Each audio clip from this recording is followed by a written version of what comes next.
The day Pauline Moser was brought to the asylum, we heard the most horrible screams, and an Irish girl, only partly dressed, came staggering like a drunken person up the hall, yelling, "Hurrah! 3 cheers! I've killed the devil! Lucifer! Lucifer! Lucifer!" and so on over and over again. Then she would pull a handful of hair out, while she exultingly cried, "How I deceived the devils! They always said God made hell, but he didn't." Pauline helped the girl to make the place hideous by singing the most horrible songs. After the Irish girl had been there an hour or so, Dr. Dent came in, and as he walked down the hall, Miss Grupe whispered to the demented girl, "Here's the devil coming. Go for him." Surprised that she would give a madwoman such instructions, I fully expected to see the frenzied creature rush at the doctor. Luckily she did not, but commenced to repeat her refrain of "Old Lucifer." After the doctor left, Miss Grupe again tried to excite the woman by saying the pictured minstrel on the wall was the devil, and the poor creature began to scream, "You devil, I give it to you," so that the 2 nurses had to sit on her to keep her down. The attendants seemed to find amusement and pleasure in exciting the violent patients to do their worst. I always made a point of telling the doctors I was sane and asking to be released, but the more I endeavored to assure them of my sanity, the more they doubted it.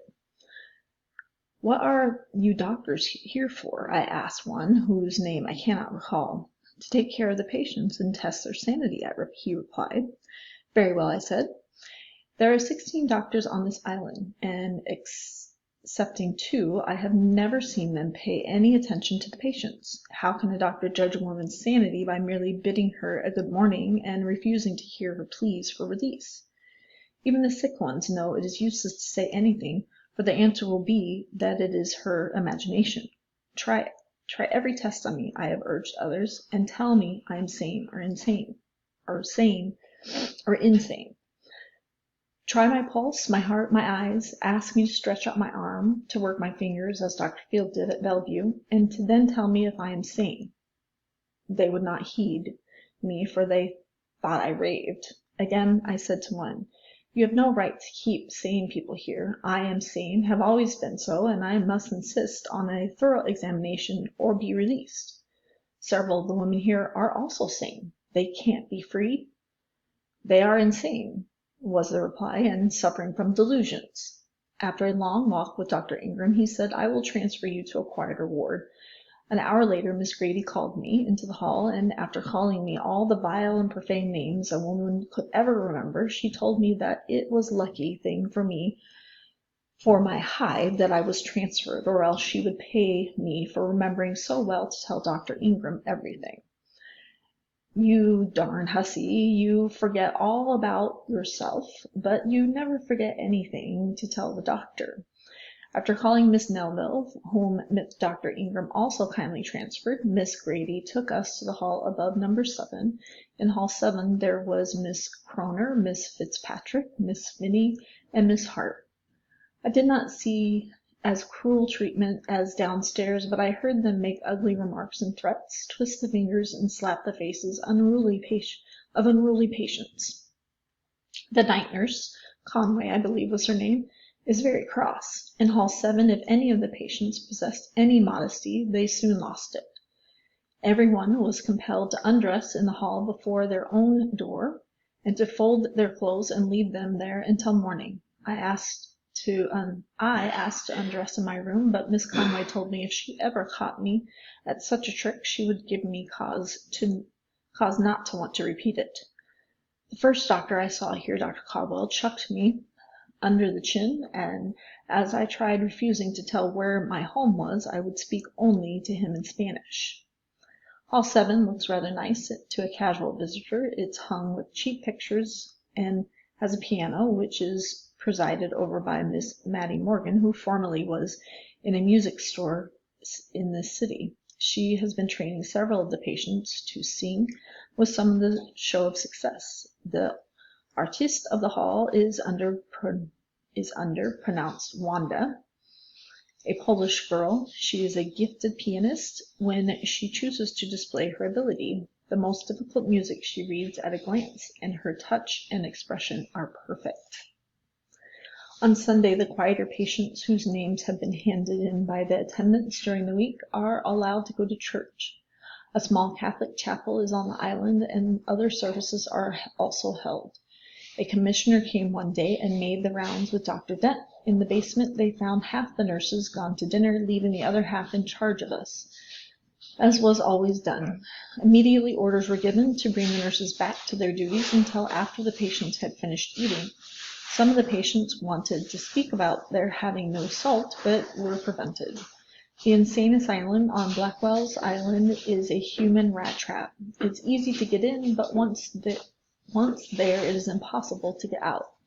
I'd intended to have myself committed to the violent wards, the lodge retreat, and the retreat, but when I got the testimony of two sane women and could give it, then I decided not to risk my health and hair, so I did not get violent. I had toward the last been shut off from all visitors, and so when the lawyer, Peter A. Hendricks, came and told me that friends of mine were willing to take charge of me, I would rather be with them in the asylum. I was only too glad to give my consent. I asked him to send me something to eat immediately on his arrival in the city, and then waited anxiously for my release. It came sooner than I had hoped. I was out in line taking a walk and had gotten interested in a poor woman who had fainted away while the nurses were trying to compel her to walk. "Goodbye, I'm going home," I called to Pauline Moser as she went past the woman on either side of her. Sadly, I said farewell to all I knew and passed them on my way to freedom and life, while they were left behind to a fate worse than death. "Adios," I murmured to the Mexican woman. I kissed my fingers to her, and so I left my companions of Hall 7.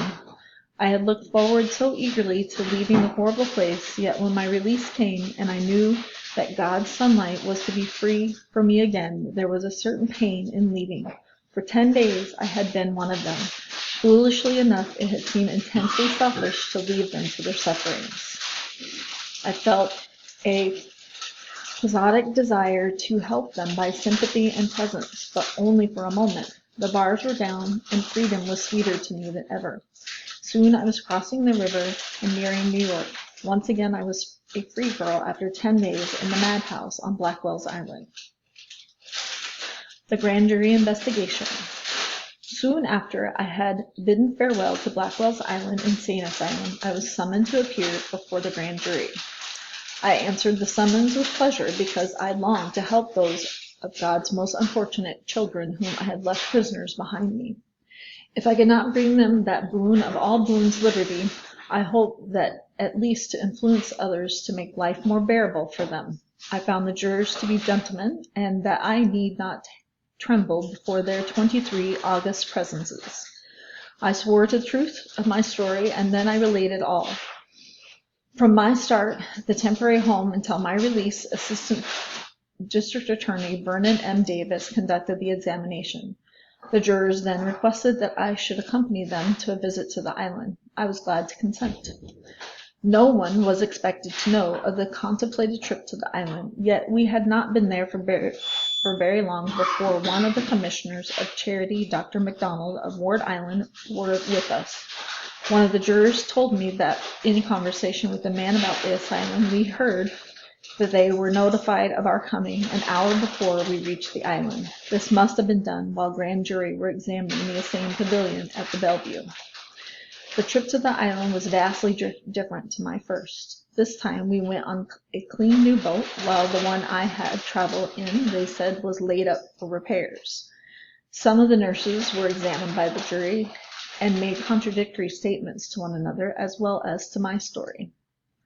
They confessed that the jury's contemplated visit had been talked over between them and the doctors. Dr. Dent confessed that he had no means by which to tell positively if the bath was cold, and that the number of women put into the same water. He knew the food was not what it should be, but said it was due to lack of funds. If nurses were cruel to the patient, had he any positive means of asserting it? No, he had not. He said that all the doctors were not competent, which was also due to a lack of means to secure good medical men.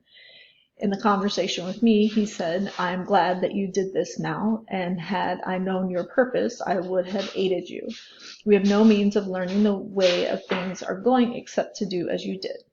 Since your story has published, I found a nurse at the retreat who had watches set for our approach, just as you had stated." She was dismissed.